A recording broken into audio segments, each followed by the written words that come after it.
لیکن اس سے ہم یہ بھی کہہ سکتے ہیں کہ جب فرشتہ اسے یہ دعا دیتا ہے یا یہ پکار کر کہتا ہے تو مومن کے دل کے اندر ایک خوشی اور سرور پیدا ہوتا ہے، اور مومن کے دل کے اندر مزید خیر کی توفیق کی رغبت اور چاہت پیدا ہوتی ہے۔ یہ بھی اس کا معنی کیا جا سکتا ہے۔ ایک تو ظاہری معنی ہے اور ایک اس کا جو ہے وہ مجازی معنی ہے۔ ظاہری معنی تو یہ ہے کہ واقعتاً فرشتہ یہ آواز دیتا ہے اور فرشتہ یہ پکار کر کہتا ہے، ندا لگا کر کہتا ہے، لیکن اس کا ایک مجازی معنی یہ بھی ہو سکتا ہے کہ وہ مومن جو ہے وہ خوشی محسوس کرتا ہے، اور پھر اس کے دل کے اندر، جیسے ہم نے پیچھے حدیث پڑھی تھی کہ ایک ان للملک لما وللشیطان لما، فرشتہ جو ہے وہ یعنی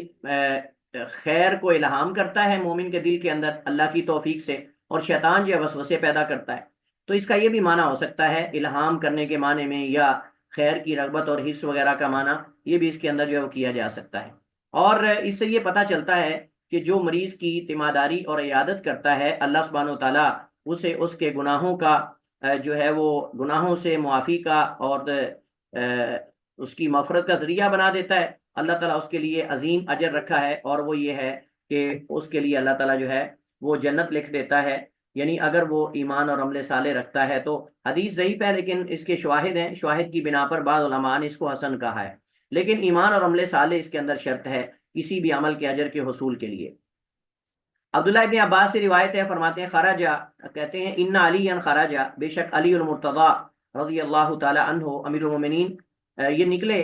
من عند النبی، اللہ کے رسول کے پاس سے، یعنی جب اللہ کے رسول مرض الموت میں تھے تو اس وقت سیدنا علی نکلے فی وجہ ہی، آپ کی اس بیماری میں، الذی توفی فی، جس میں آپ فوت ہوئے۔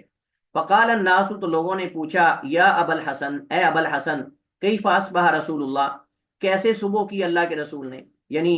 اللہ کے رسول کی بیماری کا کیا حال ہے اور آپ کس صورت حال میں ہیں، کس کیفیت میں۔ قال، تو حضرت علی نے فرمایا، اصبح بحمد اللہ بارئن، کہ صبح کی ہے اللہ کے رسول نے اللہ تعالیٰ کی توفیق یا اللہ تعالیٰ کی تعریف کے ساتھ، بارئن یعنی الحمدللہ، تمام تعریفات اللہ کے لیے ہیں۔ بارئن کا معنی یعنی بیماری سے صحت یابی کی صورت میں، یعنی اللہ کے رسول علیہ الصلوۃ والسلام نے صبح کی ہے اس حال میں کہ آپ بیماری سے صحت یاب ہیں، یعنی یہ گویا کہ سیدنا علی رضی اللہ تعالیٰ عنہ من حیث التفاعل جو ہے اچھا فعال لے کر یہ کہہ رہے ہیں کہ الحمدللہ، یعنی اللہ کے رسول علیہ الصلوۃ والسلام جو ہیں وہ پہلے سے بہتر ہیں یا بیماری سے اچھے ہونے والے ہیں، یا مطلب کہ انشاءاللہ آپ اچھے ہو جائیں گے۔ من حیث التفاعل ہے، نہ کہ اللہ کے رسول علیہ الصلوۃ والسلام صحت یاب ہو گئے تھے، بلکہ حضرت علی رضی اللہ تعالیٰ عنہ بے اعتباری ما سیکون، یعنی اس امید سے کہ انشاءاللہ صحیح ہو جائیں گے، وہ کہہ رہے ہیں کہ اللہ کے رسول پہلے سے بہتر ہیں، یعنی انشاءاللہ بہتر ہو جائیں گے۔ یہ گویا کہ لوگوں کو امید دلانا ہے، گویا کہ صحابہ کرام کو امید دلانے کے لیے، اور خود بھی اللہ تعالیٰ پہ امید لے کر اور اچھا فعال لے کر، گویا کہ علی رضی اللہ تعالیٰ نے یہ فرمایا، اصبح بحمد اللہ بارئن، کہ صبح کی اللہ کی تمام تعریفات ہیں الحمدللہ۔ بارئن کا معنی یعنی بیماری سے بری کا معنی یعنی صحت یابی کی صورت میں اللہ کے نبی صلی اللہ علیہ وسلم صبح کی، یعنی صبح کریں گے یعنی صحیح ہو جائیں گے، یہ اس کا مطلب ہے۔ تو یہاں یہ اسم فاعل ہے بارہ سے، جس کا معنی ہے کہ آپ مرض سے، یعنی آپ کو فاقہ ہوا ہے، مرض سے آپ کو فاقہ ہوا ہے۔ تو یہ جو حدیث ہے سیدنا علی رضی اللہ تعالی عنہ کی حدیث، اس کے اندر جو ہے وہ متعدد فوائد ہیں۔ مثال کے طور پر کسی سے مریض کے بارے میں حال معلوم کرنا، اگر مریض تک پہنچنا ممکن نہ ہو تو آپ مریض کے کسی رشتہ دار سے اس کا حال معلوم کر سکتے ہیں۔ اگر آپ کسی وجہ سے مریض تک نہیں پہنچ سکتے تو آپ اس کے کسی قریبی سے اس کا حال معلوم کر لیں، یا اجازت نہیں ہے آپ کو اس کے پاس جانے کی، یا مریض جو ہے وہ اس کیفیت میں ہے کہ وہ کسی سے ملاقات نہیں کرنا چاہتا، تو اس صورت میں آپ اس کے کسی عزیز یا اس کے کسی قریبی سے اس کی بیمار پرسی کر سکتے ہیں اور اس کا حال وغیرہ معلوم کر سکتے ہیں۔ اسی طرح اپنے کسی محبوب کے لیے اچھا فعال لینا، جیسا کہ سیدنا علی نے اللہ کے رسول کے لیے اچھا فعال لیا کہ انشاءاللہ وہ بہتر حالت میں ہوں گے اور صحیح ہو جائیں گے۔ من حیث التفاعل یہ جائز ہے اور یہ جھوٹ نہیں ہے۔ اسی طرح صحابہ کرام کا اللہ کے رسول علیہ الصلوۃ والسلام کی صحت یابی اور آپ کی حالت کے بارے میں فکر مند رہنا، اس کا بیان ہے کہ صحابہ کرام کس قدر اللہ کے رسول کی بیماری میں فکر مند تھے، اور اس بات کے جو ہے وہ خواہش مند تھے اور تمنا رکھتے تھے کہ اللہ کے رسول جلد جو ہے وہ صحت یاب ہو جائیں اور لوگوں کو، صحابہ کرام کو نماز پڑھائیں اور اللہ کے رسول علیہ الصلوۃ والسلام ان کے درمیان موجود ہوں۔ اسی طرح کسی آدمی کو اس کی کنیت سے بلانا یہ مستحب ہے، اور یہ بعض دفعہ آدمی کی عزت بھی ہے، توقیر اور احترام بھی ہے کسی کو اس کی کنیت سے بلانا، خصوصاً عرب کے ہاں کنیت سے بلانا یا کنیت سے پکارنا یہ ایک آپ سمجھیں کہ تکریم اور عزت جو ہے وہ سمجھی جاتی ہے۔ لیکن مقصد اس میں جو ہے اللہ کے رسول علیہ الصلوۃ والسلام کے بارے میں صحابہ کا معلوم کرنا اور پھر علی رضی اللہ تعالیٰ عنہ کا بتانا، یہ گویا کے واسطے سے اعتماد داری ہے۔ اس کے بعد امام عطا ابو محمد المکی، عطا بن ابی رباح رحمہ اللہ تعالیٰ تابعی ہیں، سیدنا عبداللہ ابن عباس کے شاگرد ہیں۔ سیدنا عبداللہ ابن عباس رضی اللہ تعالیٰ عنہما کے یہ شاگرد ہیں، وہ بیان کرتے ہیں، کہتے ہیں مجھے عبداللہ ابن عباس نے کہا الا اریکم امراتن، کیا میں تمہیں ایک ایسی عورت نہ دکھاؤں، کیا میں تمہیں ایک ایسی عورت نہ دکھاؤں؟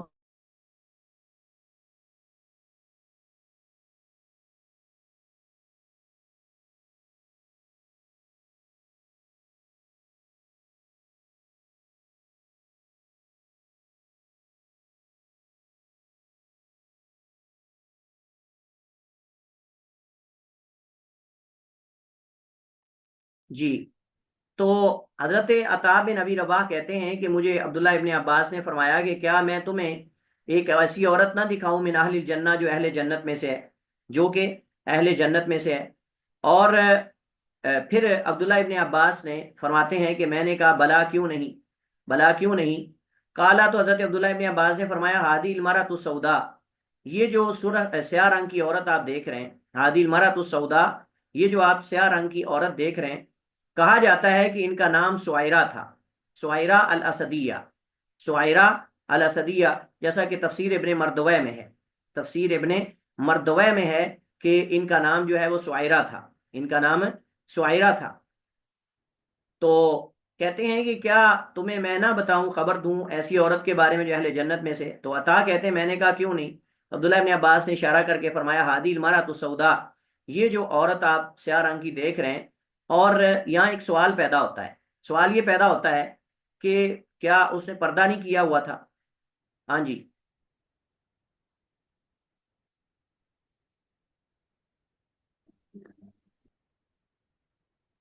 کیا اس کا جواب ہے؟ السلام علیکم ورحمۃ اللہ وبرکاتہ۔ وعلیکم استاد السلام جی۔ محترم، میں نے شاید کہ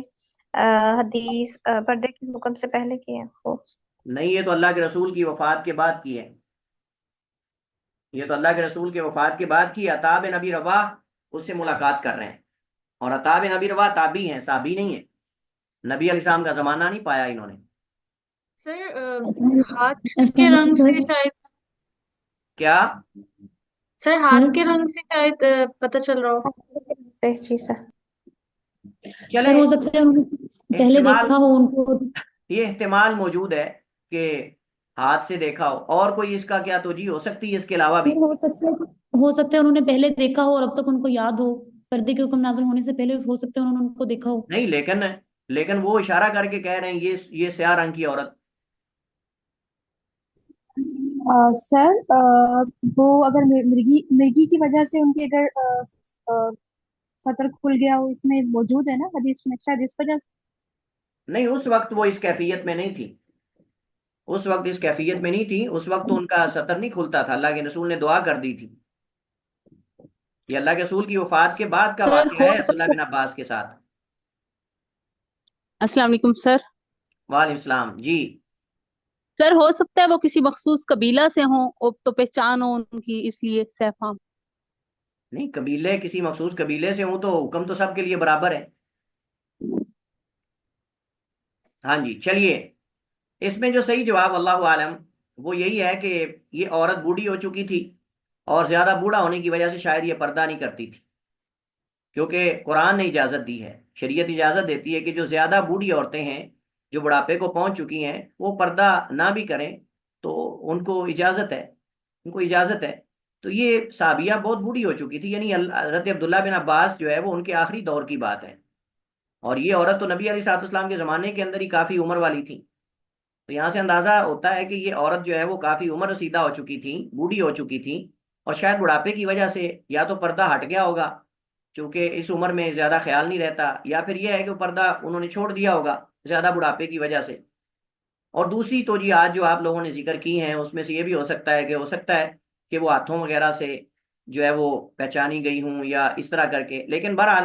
حضرت عبداللہ ابن عباس کا اشارہ کر کے کہنا، اس سے پتہ چلتا ہے کہ اس عورت نے پردہ نہیں کیا ہوا تھا، اور وہ زیادہ بڑھاپے کی وجہ سے،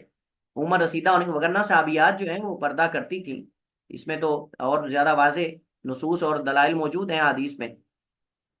چلیے، تو فرمایا عادی المرأۃ السوداء، یہ جو حبشی عورت ہے، اتت النبی، آئے اللہ کے رسول کے پاس، فقالت، اس نے کہا، یا رسول اللہ، اے اللہ کے رسول، انی اسرع، بے شک مجھے جو ہے وہ مرگی کا دورہ پڑتا ہے۔ یہ جو سرا ہے یعنی دورہ پڑنا مرگی کا، یہ دو طرح کا ہے، ایک ہے جو میڈیکلی ہے اور ایک ہے جو جنات کی وجہ سے ہے، ایک ہے جو میڈیکلی ہے اور ایک ہے جو جنات کی وجہ سے ہے۔ یعنی جو ریاح ہیں، ریاح رک جاتی ہیں، جس سے آپ سمجھے کہ مرگی کا عارضہ لاحق ہوتا ہے، ریاح کے ہواؤں کے رک جانے کی وجہ سے باڈی کے اندر یہ مرگی کا دورہ جو ہے یہ عارضہ لاحق ہوتا ہے، یہ عارضہ جو ہے لاحق ہوتا ہے۔ اور یہ جو ریاح ہیں جب یہ رک جاتی تو اس کی تاثیر دماغ تک جاتی ہے، اور دماغ کے علاوہ جو دیگر آپ سمجھیں کہ اعضائے رئیسیہ ہیں، بنیادی جو جسم کے اعضاء ہیں، وہ آپ سمجھیں کہ حرکت سے رک جاتے ہیں، حرکت سے رک جاتے ہیں۔ تو اس کے سبب پھر منہ سے جاگ نکلتی ہے، مریض کے منہ سے جاگ نکلتی ہے۔ یہ وہ مرگی ہے، مرگی کا دورہ ہے جو میڈیکلی طور پر جو ہے وہ آپ سمجھیں کہ مریض کو لاحق ہوتا ہے خاص یعنی کیفیت میں۔ اور اس کا ہم نے کہا کہ جو یعنی ریاح ہیں یہ رک جاتی ہیں، یعنی جو دماغ کے منافذ ہیں ان میں رک جاتی ہیں، اور جب دماغ کے منافذ میں رک جاتی ہیں تو اس کے ذریعے پھر جو اعضائے رئیسیہ ہیں انسان کی باڈی کے، جو بنیادی پارٹس ہوتے ہیں مین، وہ حرکت سے رک جاتے ہیں، حرکت اور فعالیت سے رک جاتے ہیں، ان کے اندر وہ انفعالیت نہیں رہ جاتی، حرکت نہیں رہ جاتی، جس کے سبب جو ہے بندے کا جسم جو ہے وہ اکڑ جاتا ہے اور اس کے منہ سے جاگ نکلتی ہے۔ ایک یہ ہے، ایک دوسرا مرگی ہے وہ جنات کی وجہ سے ہے، کبھی جنات کی وجہ سے ہے، اور یہ آپ سمجھیں زیادہ تر جو ہے یہ جو خبیث نفوس ہیں شیاطین، ان کی طرف سے یہ اٹیک ہوتا ہے۔ تو یہ دو طرح کی مرگی ہے، ایک آپ سمجھیں کہ بیماری ہے جو یعنی آپ سمجھیں کہ جو انسان کی ریاح ہے، نہیں مراد اس سے ریاح ہی، ری ہی ہے، ہوائی ہے، ریاح نہیں، ریاح ہا کے ساتھ، ری ہوا کو کہتے ہیں نا، تو اس سے ریاح، یہ ہمارے اردو میں بھی مستعمل ہے، طب کی زبان میں اطباء اس کو استعمال کرتے ہیں۔ آپ کو پتا طب کے اندر بہت سارے الفاظ عربی کے استعمال ہوتے ہیں، طب کے اندر بہت سارے جو اسماء ہیں وہ عربی میں ہی استعمال ہوتے ہیں، عربی والے ہی۔ تو بہرحال دوسرا ہے جنات کی وجہ سے بے ہوشی طاری ہو جاتی ہے، اور یہ جو صحابیہ ہیں ان کے بارے میں بعض علماء نے ذکر کیا ہے، شراح نے، کہ ان کو یہ جو مرگی کا دورہ جنات کی وجہ سے وہ پڑتا تھا، جنات کی وجہ سے ان کو یہ دورہ پڑتا تھا، بعض علماء نے یہ ذکر کیا ہے، واللہ عالم۔ اچھا، تو بہرحال کہتی کہ انی اسراؤ، بے شک میں جو ہے وہ مجھے مرگی کا دورہ پڑتا ہے اور جس کی وجہ سے میں بے ہوش ہو جاتی ہوں، وَإِنِّي أَتَكَشَّفُ، اور بے شک میں یعنی میرا سطر کھل جاتا ہے، اتکشف کا معنی یعنی میرا سطر کھل جاتا ہے، فَدُ اللَّهَ، تو آپ اللہ تعالیٰ سے دعا کریں، فقال، تو آپ نے فرمایا، یعنی آپ اللہ سے دعا کریں کہ اللہ مجھے شفا دے دے، فقال، تو آپ نے فرمایا، ان شئتی صبرتی، اگر آپ چاہیں تو صبر کریں، وَلَكِ الْجَنَّةُ، اور آپ کے لیے جنت ہے۔ یعنی آپ کے پاس دو آپشن ہیں، اگر تو آپ اس بیماری پر صبر کرتی ہیں اور یہ عزیمت ہے، اگر آپ عزیمت کو اختیار کرتی ہیں تو پھر آپ کے لیے جنت ہے، اور اگر آپ رخصت کو لیتی ہیں، اور رخصت یہ ہے کہ آپ جو ہے وہ میں آپ کے لیے دعا کر دیتا ہوں تو اللہ آپ کو شفا دے دے گا، تو یہ جائز ہے، تو آپ ان میں سے جو چاہیں اختیار کر لیں۔ ان شئتی، اور اگر آپ چاہیں، دعوت اللہ، میں اللہ سے دعا کر دیتا ہوں، ان یعافیہ کی، کہ وہ آپ کو عافیت دے دے، یعنی اللہ تعالیٰ آپ کو شفا دے دے۔ فقالت، تو اس عورت نے غور کیا، کیونکہ صحابیہ تھی، آج کل کی خاتون تو نہیں تھی کوئی، ہمارے ہاں تو آج کل مرد ہوں یا عورتیں ہوں، ہم جو ہے فوراً کہتے کہ ٹھیک ہے جی، مجھے بس آرام آنا چاہیے، ہر صورت میں کوئی مسئلہ ہی نہیں ہے، آرام آنا چاہیے فوراً، ہمارے پاس تو وہ کہتے ہیں نا، سوچنے کے بغیر ہی ہم کہتے شفا ملنی چاہیے مجھے، لیکن صحابہ کرام دور اندیش تھے، ہمیشہ آخرت کا سوچتے تھے۔ آپ دیکھیں وہ صحابی جس کو اللہ کے رسول نے فرمایا مانگو کیا مانگتے ہو، تو اس نے کیا کہا، اس نے کہا کہ مجھے اوت پہاڑ سونے کا مل جائے، مجھے 200 بکریاں مل جائیں، مجھے اونٹ مل جائیں، مجھے درم و دینار مل جائیں۔ سوچ کا فرق ہے نا، سوچ کا فرق ہے۔ فرمایا کہ اسأل مرافقتک فی الجنہ، اللہ اکبر، اللہ کے رسول میں آپ کا جنت میں ساتھ چاہتا ہوں، بس اور کچھ بھی نہیں، میرا یہی اول و آخر میری آرزو ہے۔ ہماری آج کل تو لوگوں کی سوچیں ہی بدل گئی ہیں، لیکن صحابہ اکرام آپ جتنی بھی حدیث دیکھیں گے اس کے اندر ہمیشہ دیکھیں گے صحابہ نے آخرت کو ترجیح دی ہے۔ جنت جنت جنت، بس جہاں جنت مل رہی ہوتی تھی نا، وہ صحابی رسول حضرت انس کے چچا، حضرت انس رضی اللہ عنہ کے چچا جو ہیں وہ نظر، ان کے بارے میں آتا ہے کھجوریں کھا رہے تھے غزوہ احد کے میدان میں، کھجوریں کھا رہے تھے اور ابھی ہاتھ میں کھجوریں تھیں۔ کہا اللہ کے رسول اگر میں شہید ہو جاتا ہوں تو کہاں جاؤں گا؟ فرمایا جنت میں۔ فوراً کھجوریں وہاں پھینکی اور کہا پتہ نہیں کھجوریں کب ختم ہوں گی، اور گئے اور میدان جنگ میں دشمن کی صفوں میں گھس گئے اور لڑتے لڑتے جو ہے وہ زخمی ہوئے، اور زخمی حالت میں دائیں بائیں والوں کو جو ہے وہ آواز دے کر کہہ رہے تھے کہ میں جنت کی خوشبو پا رہا ہوں، اور اس کے ساتھ ہی جو ہے وہ شہید ہو جاتے ہیں۔ یعنی صحابی نے انتظار نہیں کیا کہ وہ کھجوریں ختم کر لے، کہا اللہ کے رسول اگر میں شہادت کے فوراً بعد جنت میں ہوں تو میں کھجوریں کیوں کھاؤں؟ مجھے کیا ضرورت ہے کھجوریں کھانے کی، پتہ نہیں کتنا ٹائم لگے گا اس پہ۔ میں کھجوریں ادھر پھینکی کھجوریں اور جا کے میدان جنگ میں گھس گئے اور دشمن کی صفوں میں گھس گئے، اور لڑتے لڑتے کتنے زخم آئے، بے شمار زخم جسم پہ آئے اور شہید ہو گئے۔ سیدنا اب خالد بن ولید رضی اللہ تعالیٰ عنہ کہتے ہیں کوئی ایسی جنگ نہیں جس کے اندر میں شہادت کی تمنا لے کے نہیں گیا، کوئی ایسی جنگ نہیں جس کے اندر میں شہادت کی تمنا لے کے نہیں گیا، لیکن اللہ رب العالمین کی یہ قضا اور قدر ہے کہ وہ اپنے بستر پر جو ہے وہ فوت ہوئے اور رو رہے تھے۔ کہتے کہ میں ہر جنگ کے اندر، ہر غزوے کے اندر شہادت کی تمنا لے کے گیا ہوں، لیکن آج میں اونٹ کی طرح اپنے بستر پہ فوت ہو رہا ہوں۔ ما من موضع من جسد، میرے جسم کا کوئی حصہ نہیں، الا مگر فیہ طعنۃ رمح او ضربۃ سیف، اس کے اندر یا تو نیزے کا کوئی نشان ہے یا پھر تلوار کا کوئی زخم ہے، اور میں ہر جنگ کے اندر شہادت کی تمنا لے کے گیا ہوں، لیکن آج میں بستر پہ فوت ہو رہا ہوں۔ اللہ تعالیٰ کی حکمت تھی، کیونکہ سیدنا خالد بن ولید کو اللہ کے رسول نے لقب دیا تھا سیف من سیوف اللہ، اللہ کی تلواروں میں سے تلوار۔ اگر شہید ہو جاتے لوگوں نے کہنا تھا تلوار ٹوٹ گئی، اللہ کی تلوار ٹوٹ گئی۔ اس وجہ سے اللہ رب العالمین کی منشا یہ تھی کہ تلوار ٹوٹے نہ، یہ تلوار دشمن کے ہاتھوں نہ ٹوٹے، اور یہی حکمت تھی۔ بہرحال بات کرنے کا مقصد یہ ہے کہ صحابہ کی سوچیں آخرت کی تھیں، اور ان کی سوچ اور ہماری سوچ میں زمین و آسمان کا فرق ہے، اور بہت زیادہ فرق ہے۔ ہم ہمیشہ اگر کوئی ہمیں آپشن دے نا، ہم ہمیشہ دنیا کو ترجیح دیتے ہیں۔ ہر چیز کے اندر آپ دیکھ لیں، کوئی چیز دیکھ لیں، ہماری رشتہ داریاں دیکھ لیں، رشتہ کرنا دیکھ لیں، ہمارا کاروبار دیکھ لیں، ہماری کوئی اگر ہمیں کوئی آفر کرے اس کے اندر آپ دیکھ لیں، ہر چیز کے اندر ہم دنیا کو ترجیح دیتے ہیں۔ سوچ کا فرق ہے نا۔ لیکن صحابیہ دیکھیں کتنی تکلیف صحابیہ کو ہوتی ہے، اور جن لوگوں نے مرگی کے دورے کا مریض دیکھا ہے وہ زیادہ بہتر جانتے ہیں۔ ہمارا ایک کلاس فیلو تھا اسکول میں، جب ہم پڑھتے تھے اس وقت ہمارا ایک کلاس فیلو تھا، اس کو مرگی کا دورہ پڑتا تھا، یقین جانے ہم اس کو دیکھ کے ڈر جاتے تھے، اور میں حیران ہوتا تھا کہ بیچارے کے ساتھ کیا کیا بیتتی ہے، کہ منہ سے جاگ نکلتی رہتی تھی اور ایسے جسم اس کا آکڑ جاتا تھا، اور پتہ نہیں کیا کیا بیچارہ لیٹیاں مارتا تھا، وہ کیا کیا اس کے ساتھ ہوتا تھا، اور بعض دفعہ اس کا پیشاب نکل جاتا تھا،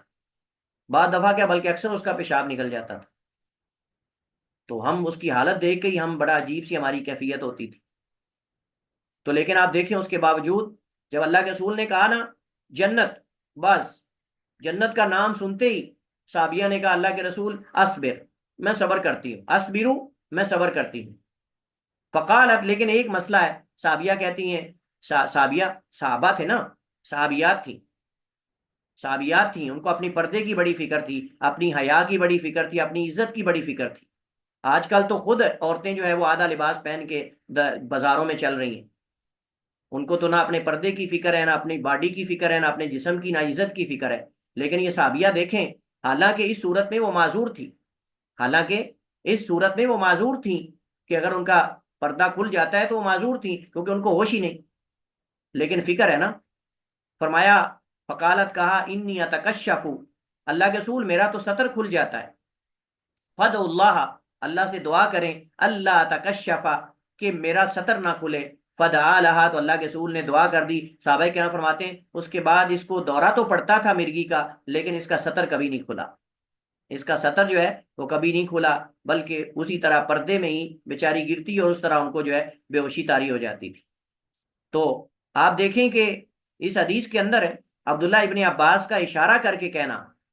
اور یہ کتنی شرف کی بات ہے اس عورت کے لیے